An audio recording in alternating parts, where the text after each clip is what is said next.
कैसे हैं आप सब। Welcome in our YouTube channel biological. This is me Mohit Tiwari.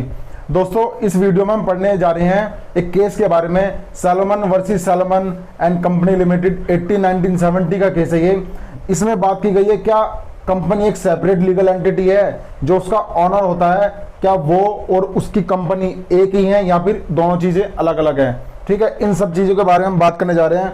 दोस्तों, कंपनीज एक्ट 2020 जो है हमारे इंडिया में आ चुका है। इससे पहले 2030 कंपनीज एक्ट चल रहा था।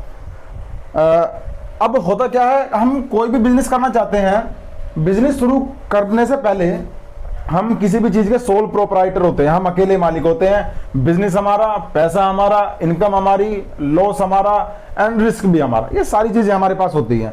ठीक है, थोड़ा बिजनेस बढ़ाना है हमें तो हम 2-3 लोगों के साथ मिलकर पार्टनरशिप में काम करने लग जाते हैं। ठीक, हमें उसकी और पहचान बनानी है, हमें और पैसा चाहिए, कैपिटल थोड़ा बढ़ाना है हमें और इनकम थोड़ा बढ़ाना है हमें, तो हम चाहें तो प्राइवेट कंपनी लिमिटेड बना सकते हैं या फिर हम public company limited public company बना सकते हैं, नॉट लिमिटेड। ठीक, अब जब होता क्या है, एक हमारे पास एक व्यक्ति होता है सैलोमन। ये सैलोमन जो होता है ना, इनका एक बूट मैन्युफैक्चरिंग का बिजनेस होता है। ठीक, बूट मैन्युफैक्चर का। अब ये यहाँ पर सोल प्रोपराइटर है इसके, अभी तक कोई नहीं है, कोई इसमें पार्टनरशिप नहीं है, कुछ नहीं है, अकेले इसके मालिक हैं। अब ये चाहते हैं कि बिजनेस बढ़ाया जाए, इसको बड़ा किया जाए। इस बिजनेस को बढ़ाने के लिए ये एक कंपनी बनाते हैं, जिस कंपनी का नाम होता है सैलोमन एंड कंपनी लिमिटेड। ये कंपनी बनाते हैं। ठीक, ये कंपनी बनाने के बाद में ये पब्लिक कंपनी बनाते हैं और पब्लिक कंपनी बनाने के लिए मिनिमम 7 मेंबर्स की जरूरत पड़ती है। ठीक है, 7 मेंबर होने चाहिए, तब आप पब्लिक कंपनी बना सकते हो। अब 7 मेंबर बनाने के लिए सैलोमन पहला तो खुद ही हो जाता है, पहला सैलोमन खुद हो गया। दूसरा, उसकी वाइफ हो जाती है। तीसरा, उसकी डॉटर हो जाती है। और चौथा, उसके 4 बेटे हो जाते हैं। ऐसे करके ये 7 लोग हो जाते हैं और कंपनी बनाने के लिए पूरी तरीके से एप्लीकेबल हो जाते हैं। अब कंपनी जब ये बना लेते हैं यहाँ पर, तो क्या होता है, कंपनी बनाने के बाद में अब कंपनी चलती है, अच्छा बिजनेस चलता है। अब हम क्या है, अब हम कुछ चीज किसी को बेच रहे हैं, किसी को कोई चीज दे रहे हैं, बदले में हमें भी तो कुछ चाहिएगा उससे। जब कंपनी बना देता है ये इस नाम से, तो ये कंपनी जो है इसको कंसिडरेशन देती है। जब हम किसी को कुछ दे रहे हैं, बदले में वो हमें कुछ दे, उसे कंसिडरेशन बोलते हैं। तो ये कंपनी बदले में से कुछ कंसिडरेशन देती है।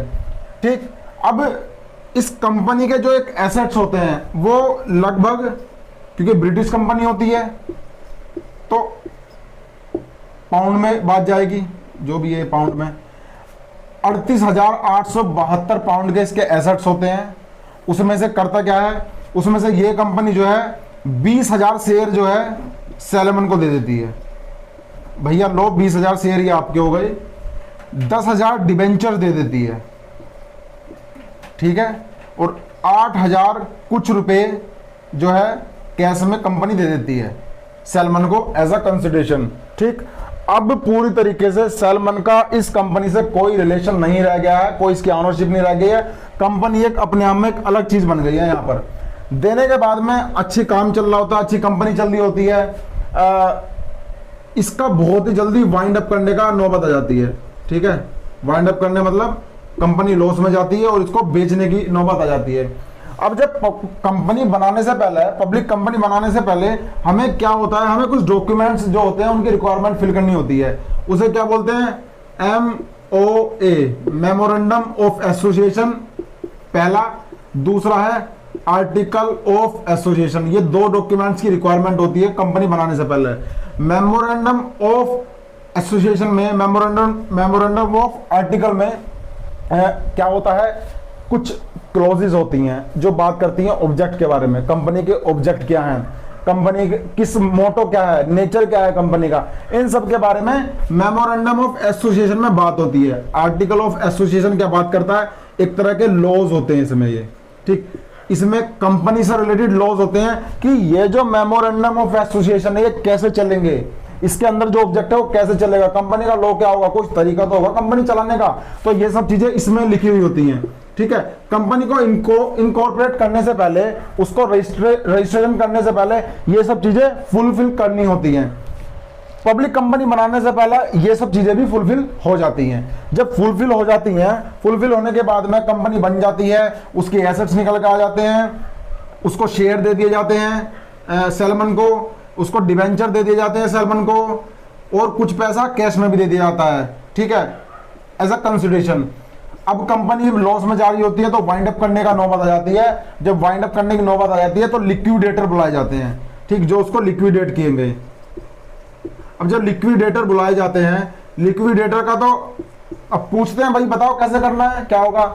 लिक्विडेटर तो कह देते हैं कि भैया हमारा तो सीधा सीधा सा तरीका है कि पहला पूरी की पूरी इसकी एसेट निकालेंगे कंपनी की, कितने रुपए की है क्या है, और सबसे पहले जो सिक्योर्ड क्रेडिटर होंगे, क्या होंगे, सिक्योर क्रेडिटर होंगे, पहला उन्हें दे देंगे।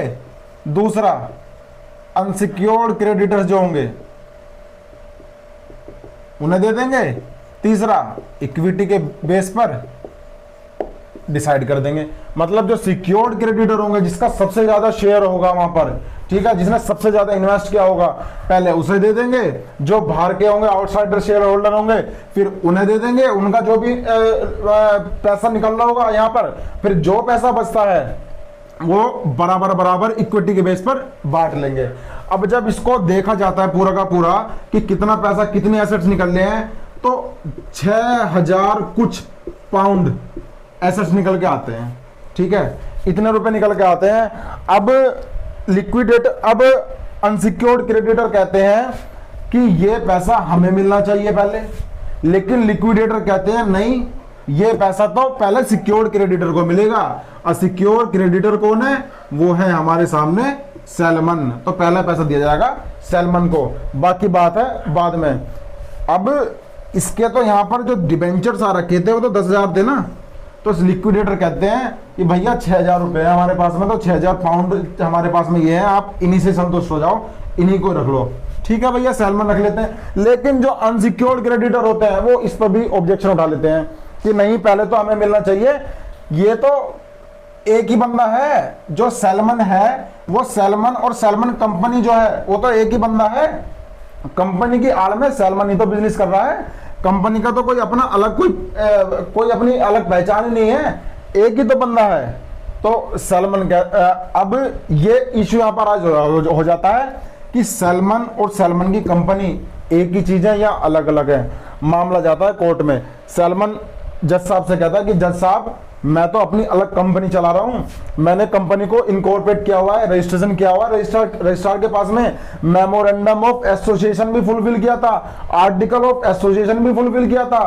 ठीक है, सब्सक्राइबर जो थे उन्होंने भी ड्यूली साइन किया था जो डॉक्यूमेंट्स में, सारी चीजें मैं तो इनकॉर्पोरेट करने से पहले सब कुछ फुलफिल किया है। मैं तो अलग हूं इससे बिल्कुल ही, मेरे शेयर सबसे ज्यादा हैं कंपनी के अंदर। तो इसका मतलब ये थोड़ी ना हो जाएगा कि मैं ही कंपनी हूं, मैं ही एक अपनी कंपनी में हूं। फिर ये कहते हैं जो अनसिक्योर्ड क्रेडिटर होते हैं कि भैया एक तो पहले सेलमन, फिर ऊपर से 6 मेंबर उसके खुद की फैमिली के, ठीक है, 6 के 6 मेंबर उसकी खुद की फैमिली के हो गए। तो ये तो पूरी फैमिली खुद ही इस बिजनेस को चला रही है, कंपनी की तो कोई अपनी अलग पहचान नहीं है यहाँ पे कैसे भी। तो जज साहब क्या कहते हैं कि भाई साहब देखो, बात ऐसी है कि एक ही परिवार के 7 मेंबर किसी कंपनी को चला रहे हैं। ठीक है, पब्लिक कंपनी चलाने के लिए 7 मेंबर की जरूरत होती है ना। तो अगर एक ही परिवार के 7 लोग हैं तो इसका मतलब ये नहीं हो जाएगा कि कंपनी और कंपनी के मालिक वो या फिर कंपनी के डायरेक्टर वो एक ही चीज है, ये दोनों अलग अलग हैं। दूसरा, memorandum of association, article of association, registrar के पास में रजिस्टर कराना, इन सब चीजों को तो सेलमन ने अच्छे से इनकॉर्पोरेट करने से पहले फुलफिल किया है। तो कंपनी जो है सेपरेट लीगल एंटिटी होगी। माना कि कंपनी एक नेचुरल पर्सन नहीं है, लेकिन एक आर्टिफिशियल पर्सन तो है जो कंपनी है। सैलमन नेचुरल पर्सन हो गया, ये आर्टिफिशियल पर्सन होगी, लेकिन इन दोनों की पहचान अलग अलग है। सैलमन अपनी जगह अलग है, कंपनी की पहचान अपनी जगह अलग है। तो सबसे पहला जो भी पैसा निकला है, इस एसेट्स जो निकले हैं इसके, सबसे पहला जो भी कर्जा उतारा जाएगा वो सैलमन का उतारा जाएगा, जो कि सिक्योर्ड क्रेडिटर है, इसका नहीं है, क्योंकि कंपनी जो है एक सेपरेट लीगल एंटिटी है। ये जज साहब ने इसमें वर्डिक्ट दिया। एंड दूसरा, इसमें कोई केस आपको रेफर करने की जरूरत नहीं है, क्योंकि इसमें एक ही केस था जो रेफर किया गया था, Erlanger versus New Sombrero phosphate company limited का केस। वो था प्रमोटर्स की राइट्स एंड ड्यूटीज से रिलेटेड, सबसेक्शन 69 ऑफ सेक्शन 2 इसके बारे में बात करता है, राइट्स एंड ड्यूटीज से रिलेटेड, रेस्पॉन्सिबिलिटीज से रिलेटेड।